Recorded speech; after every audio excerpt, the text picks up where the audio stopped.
2018. We're here in Rockford, Illinois, Winnebago County.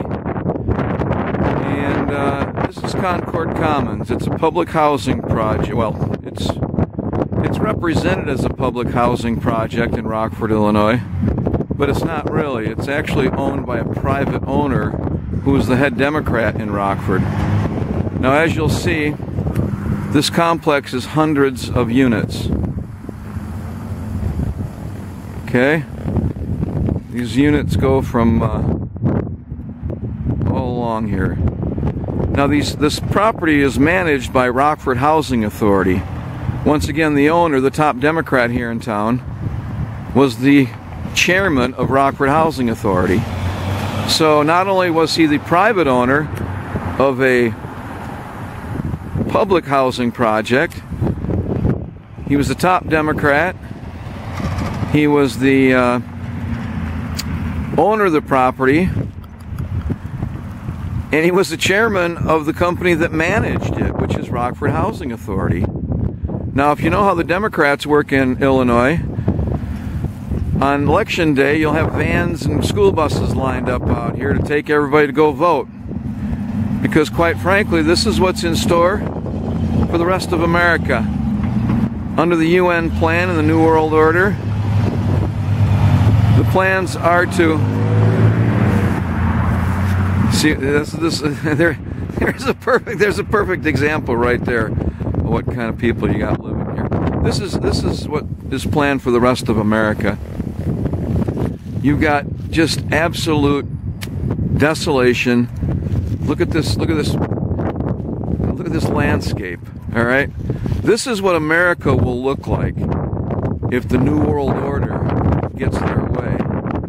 And as we've learned, today is February 3rd, as we learned yesterday, the FBI has been complicit with this group of criminals who's been running America for the past, at least since they killed John F. Kennedy. And they pretty much were running things before that. But since then, they've had absolute control of this country. So I've gotten wise to what's going on in America because in 1978, I was lured into a real estate deal in downtown Rockford by the owner of this property, the top Democrat in town. There'd been a murder at the property, and it had sat unable to sell it. It was on the market. They couldn't sell it. And so one of my church friends lured me and my brother into buying it. Well, we found out there was a murder there the year before we bought it, and it looked like that this guy, the top Democrat that owns this property, he was a top attorney in town too, and an alderman with the city of Rockford. His son is currently the city attorney for the city of Rockford. The guy that owned this property, the top Democrat, was also the campaign manager for the next three mayors. McNamara, John McNamara, 1981 to 1989. Box from 1989 to 1997. And then Doug Scott after that until 2005. So, Tom Meyer was the top Democrat here in town. He lured me into a real estate scam downtown for some clients who owned a property where there had been a murder. And it looks like the murder was probably committed by one of the owners of the property. And I was lured in to kind of cover the tracks to sign on to the deed. So, this Tom Meyer character, he lured me in with a church member in 1978. That church member quit a month after I signed on to the property. Within 6 months, he had another agent of his who was a good friend of mine from high school. This good friend of mine from high school is named Bruno. His dad worked for Rockford Housing Authority, for Tom Meyer. This Doug Bruno sent me a letter and promised to take care of the property while I was on my Mormon mission, if I just made him my partner. So I made him my partner, and a couple months later the city of Rockford condemned my property for no reason after we'd spent about $15,000 on improvements in plumbing and electrical. We went to Tom Meyer and asked him what to do. He said you can't fight City Hall, even though he was City Hall. Well, since then I learned I better become a journalist and figure out what's going on here in Rockford. And so, since then, I helped start a newspaper called the Rock River Times.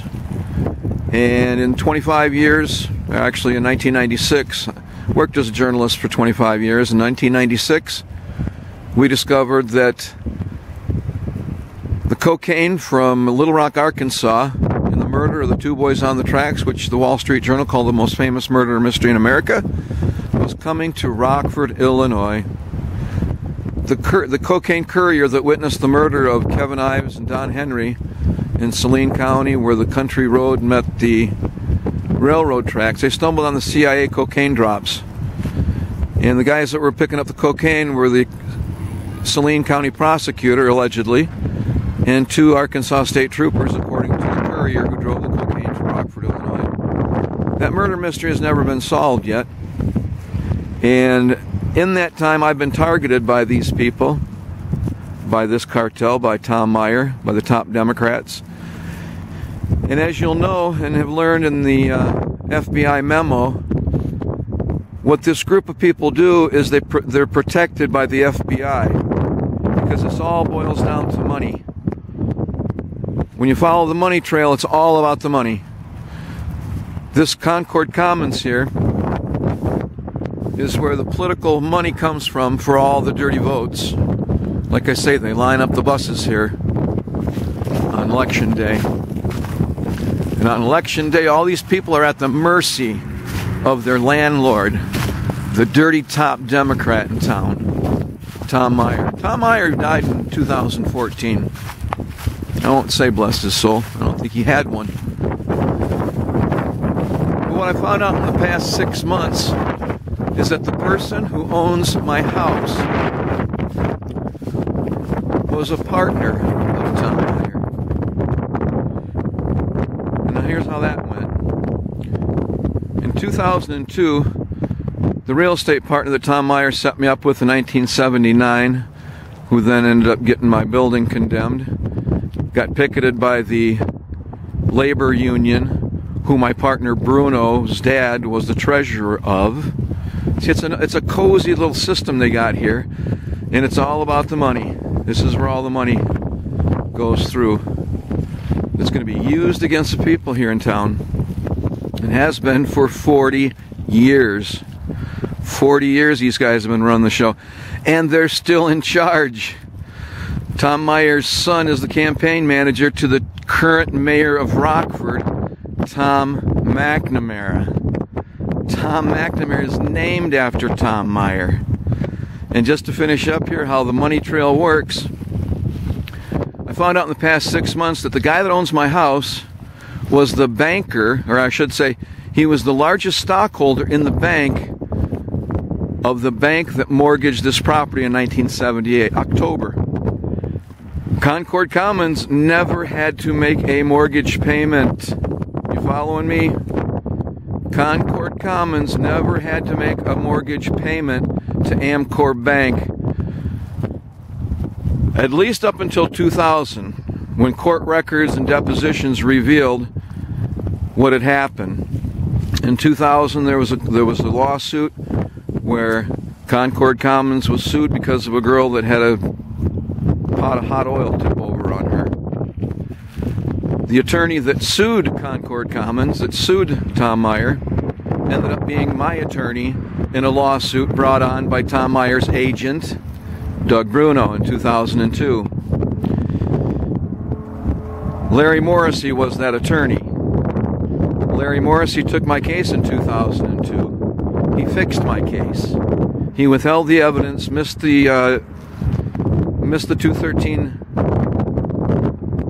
disclosure deadline, which left me without evidence to prove up my case. In 2006, they ended up stealing $500,000 from me, this cartel. The agents of Tom Meyer, a judge, an attorney who were law partners, Brian Larkin and Ron Perello. And then when Larry Morrissey became mayor, he turned me over to another attorney who ended up quitting a month before trial, and that's when I found out I had no evidence. So the dirty deeds that are done in this town are for a purpose. They're to keep the lid on the filthy people that are running Winnebago County, Rockford, Illinois. And as we've just found out, the FBI, how it protected the Clinton family, and how it tried to destroy Donald Trump, tried to frame him, who's the President of the United States right now, tried to frame the President of the United States. Do you see how little chance I had of fighting these guys here? I had very little chance of fighting them here, because they have absolute control. In fact, in 2002, when I was sued by Doug Bruno, an agent of Tom Meyer, I went to the FBI because at that point I knew I was being defrauded. Okay, I'd only been paid back the $50,000 of the properties that we owned. We owned 3 properties together, and they made $750,000 in 25 years. I was only paid back the $50,000 which I invested in 1983. I was the sole investor of our 3 properties. So that's why they took me to court in 2002 and ended up stealing all the profit from the 25 years which I was trying to recover in my counterclaim from Larry Morrissey that he filed. And when Larry Morrissey filed my counterclaim, he did a great job, except then he did a secret thing on me. He filed another one secretively, which took off the jury demand and changed everything so that I didn't get the jury that I asked for. So when his people then asked me later, after the whole thing was over, they ended up stealing 2 of my properties, ended up stealing $500,000 from me. Larry Morrissey's assistant calls me for his father and tells me, "Hey, we want the rest of your property, man." That happened about 3 or 4 times until finally I told them, "I no longer wish to participate in your fraud." And I never got another call back. So there are ways out of this. I luckily got one on that because I wasn't going to give them any more. I wasn't going to give them any more money for what they had done to me. So before the lawsuit in 2002, I went to the FBI and I brought the stack of documents and showed them how Doug Bruno, my real estate partner, whose handler was Tom Meyer, I took to the FBI agent named Casey Solana here in Rockford. Took a stack of documents from the bank, and I told him that the banker at Bank 1, Richard Bystrom III, had taken my name off the account, taken my name off the checking account. That's how they were able to steal my money. From 1992 to 2000, they had taken my name off all the records of the partnership account, of our real estate partnership. Went to the FBI, sat in front of Casey Solana. I thought, oh, this can be a good meeting. My old scoutmaster was an FBI agent. I grew up Mormon, and this seems like a long way from Salt Lake City, but trust me, it connects. Because the guy, the banker, who was the largest stockholder in Amcore Bank, Amcore Bank loaned the money for Tom Meyer, never had to make a payment. The largest stockholder was my Mormon bishop, who later became a stake president in the Mormon Church and a general authority in the Mormon Church. His father is in line to be the president and prophet of the Mormon Church. His father was a CIA recruiter at BYU, Brigham Young University, from 1970 to 1980, when they recruited more FBI and CIA agents than any other private college or public in the United States. The president of BYU then became a general authority, became an apostle. He'd never served a mission. He'd never been a bishop, never been a stake president, never been a mission president. He went straight from University of Chicago as a professor in law, Rockefeller University, right to the apostleship of the Mormon Church, and next in line to be the next prophet of the Mormon Church. So as an apostle today, we just had Thomas B. Monson die a couple weeks ago. And Russell M. Nelson is the new prophet of the church. But here's the catch. People don't know that the corporate structure in the church puts the president as the sole beneficiary of the assets of the church. Right now, as the Mormon church sits, there is the possibility that if this father-in-law of the owner, the former owner of Amcore Bank that financed Concord Commons, the largest cocaine outlet in Winnebago County for 40 years, if this man gets hold of the presidency of the Mormon church, he can sign over the assets of the $1 billion of the Mormon assets all across the country, can sign it all over to the New World Order, the CIA, and Joseph Smith's work will all be in vain. Joseph Smith was the founder of Mormonism. He translated a book called the Book of Mormon. That Book of Mormon has one message, which is the most predominant theme of the whole book, which is satanic secret combinations or conspiracies in the last days would attempt to take over America and the world, and they would do it through theft, deception, and what the Book of Mormon calls Gadianton robbers. These thieves and Satanists that Joseph Smith identified in 1830, right, or should say 1829, when the book was first finished. That book foretold that these satanic secret conspirators would infiltrate government and his own church. I have been targeted by the son-in-law of the next in line for the head of the Mormon church, who I believe is there to destroy the good people, the good Christians of the Mormon church. And I say this is a long way from Salt Lake City, but not that far from the history of the church, because the founder of Winnebago County was Stephen Mack. Stephen Mack was Joseph Smith's uncle. Joseph Smith's mother was Lucy Mack Smith. Her brother was Stephen Mack. Stephen Mack was a fur trader in the early 1800s, came here and founded Macktown, which is up by Rockton, Illinois. He married an Indian princess named Hananiga, who the high school in Rockton, Illinois is currently named after. So I've been targeted for 40 years because at 12 years old, I was introduced to another apostle named Ezra Taft Benson at the Chicago Steakhouse at Wilmette, Illinois. When I was 12 years old, he told me to read a book called None Dare Call It Conspiracy. And he told me about these secret combinations that were going to take over the church and the government of the United States and the world if people let them. So I'm here to show you that for 40 years I've been fighting these bastards, and I need some help.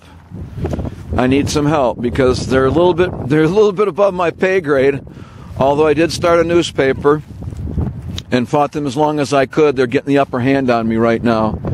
And as we know, with yesterday and the FBI secret memo, the secret memo that's been released, the congressional analysis of how the FBI has been converting justice for the past, well, at least the past 2 or 3 years. But I can guarantee you, since my visit from the FBI in 2002, when I showed them the evidence, and he looked me in the eye, and he says there will not be an investigation. So I started writing down on my pad, there will not be an investigation. I said, why won't there be an investigation?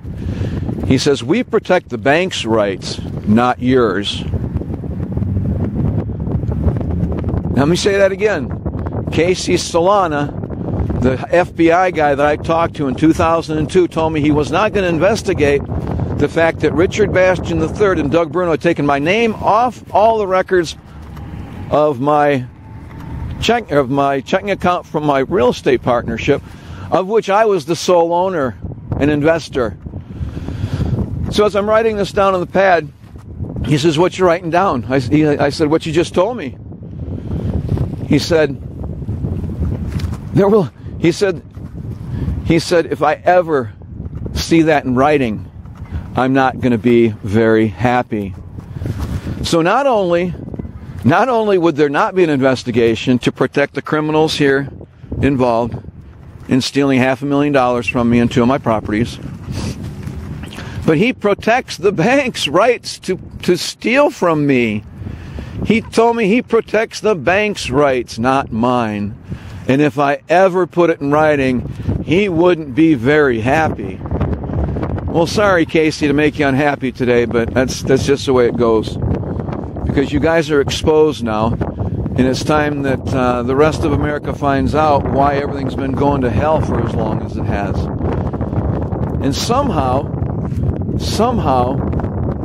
my own Mormon church, Deseret News, the spokesperson for the Mormon Church, told everybody to vote for Hillary Clinton in this past election. So if you ask me, there's been an infiltration in the church, because if I, a lone man, can find out what's going on, I'm sure the CIA would know that they're trafficking cocaine and have been for the past 40 years.